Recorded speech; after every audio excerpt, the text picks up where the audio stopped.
માધાપર પોલીસે નાસ્તા ફરતા આરોપીને ઝડપી પાડ્યો। સુરેન્દ્રનગરથી ફરાર હતો આરોપી। ભુજ તારીખ 4 ઓગસ્ટ 2025 પશ્ચિમ કચ્છ જિલ્લાના માધાપર પોલીસ સ્ટેશન દ્વારા કરવામાં આવેલી એક સફળ કાર્યવાહી દરમિયાન નાસ્તો ફરતો આરોપી ઝડપાઈ ગયો છે।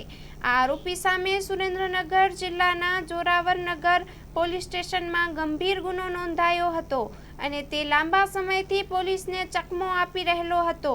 અત્યાર સુધી નાસ્તો ફરતો આરોપી માધાપર ટાઉન વિસ્તારમાં છુપાયો હોવાની ગુપ્ત બાતમી મળતા પોલીસે તાત્કાલ તપાસ આરંભી હતી। ટીમે સૂચિત સ્થળે પહોંચી આરોપીની ઓળખ કરી તેને રાઉન્ડ અપ કર્યો હતો। આ આરોપી સામે અગાઉ પણ વિવિધ ગુનાઓમાં સંડોવણી રહી ચૂકી છે। પોલીસની કાર્યવાહી બાદ તેને કાયદેસર પ્રક્રિયા હેઠળ સુરેન્દ્રનગર જિલ્લા પોલીસને સોંપવામાં આવ્યો છે। આ સમગ્ર ઓપરેશન દરમિયાન માધાપર પોલીસના અધિકારીઓ અને સ્ટાફે કાબિલેદાદ કામગીરી કરી આપી છે। પોલીસ તંત્ર દ્વારા જણાવાયું છે કે ભવિષ્યમાં પણ આવા નાસ્તા ફરતા ગુનેગાર તત્વો સામે કડક પગલાં લેવામાં આવશે। Story report by Kiran Gori, Bhuj.